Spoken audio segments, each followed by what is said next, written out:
Definitely. We have certified etiquette coach in the studio this morning, Tessa Monet. I'm going to open up the phone lines for any of those people that have questions about etiquette. You have any comments you have to make?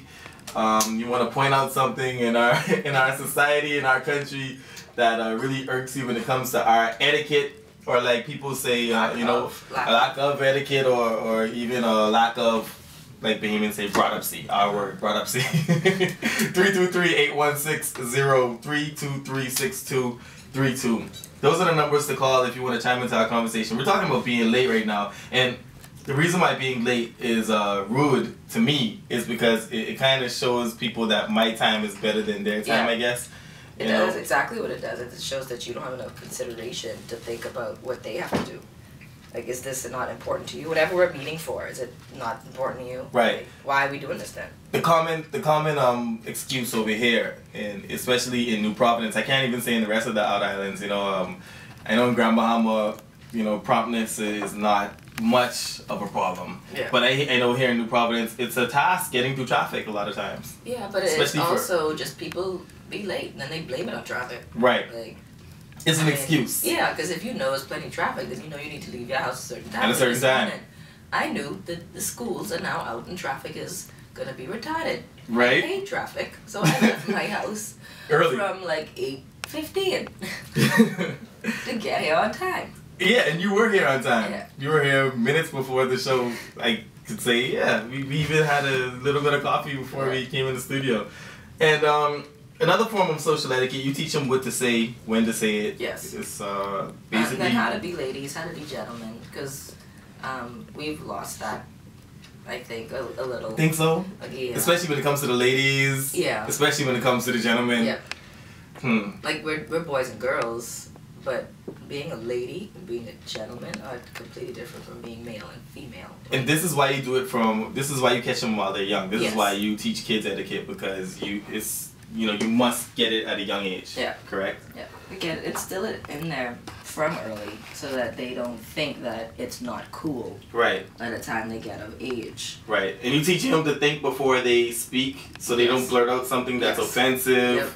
A lot of times we see stuff and it's funny to us in our minds and we just say it out and then it turns out to be offensive when it comes out, Say it's funny to us in our minds. Yeah, in our minds it's funny to us. That's because that's the... Like, why else say this? Yeah, why else would you say it? People don't even think about what they're saying, So I know my father always told me, like, think before you speak, son, Yep, that was a big one too. Because that's why I'm on here now, my father, I never used to think much before I speak, but my father said think before you speak, son. And now I do it. I do it a lot now. And it makes you responsible for your words. Yes. Definitely. That's a really good point you just said. Yeah. Failure to introduce somebody, how rude is that? Is that something that you address in your etiquette classes? Yeah, and it is rude, because I don't know if you've ever been in a situation where someone comes to talk to you and your friend, they're talking to your friend, y'all just standing there. It's awkward. Yeah. What do? Like, now, mind you, a lot of times people will say, I don't remember their name. Like, right. Oh, hey, babe, what you saying? Girl and babe is like the name. Right. They forget the name, so it's hard to say, let me introduce you to my friend who I with, because I know their name, but I don't remember your name. Mm-hmm. So, what you have to do, at least what I do sometimes, is I'll introduce my friend's name, and I'll be like, oh, because I'm already talking to the person who came to us. And then I'll be like, oh, this is such and such. And then they'll go and be like, they'll introduce themselves. Yeah, the person will introduce and that way you could now, now I know program their name, right? Thank you. That's very slick. That's from an etiquette coach, y'all. A certified etiquette coach. And also, not excusing yourself to take a phone call is one of my pet peeves. If I'm there talking to somebody and their phone goes off, I don't mind you answering the phone, but you say, you say excuse me, and you do get up. You don't take your conversation in front of the person that you're having a conversation with in the first place. You don't? No. So you Proper etiquette is to get up. You say excuse me, you get up and you walk off. Yeah. And then you come right back. Mm-hmm. I didn't know that because I take my phone calls right in front of people. Yeah. All the time. All the time. I just say excuse me though. I say excuse me, give me a second. Yeah. Right. I mean, at least you say that. Some people just answer the phone, but yeah, proper etiquette is to get up. Yeah, and it is shutting. Just if you're on a cell phone. shutting your phone off is not an option these days, is it? No, no. It's supposed. I mean, olden, like when the phones first came out. When the phones first, how many years ago was that? Like about a decade, maybe 15 years ago. Yeah, when they you had like the brick phones. Every time something new comes, then etiquette changes. Like they'll add something, or like for example, back in the day, way back, cause etiquette came from like London British stuff. That's where it came from? Yeah, it started like royalty would do etiquette, and how to be a princess and a prince, that kind of stuff. That's where it came from. And what they said is a princess is to cross her legs with her right ankle behind the left, and then tuck under the chair. That's how a lady's supposed to sit. And it's supposed to strengthen the inside of their thighs, because you're supposed to keep your knees closed.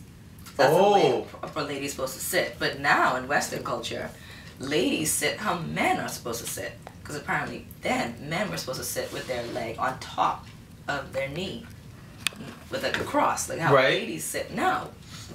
So now with Western civilization coming into the whole etiquettes and changing things about, then yeah, a woman and now in Western society is supposed to cross their legs like a man. Really? Yeah. See, I didn't know that.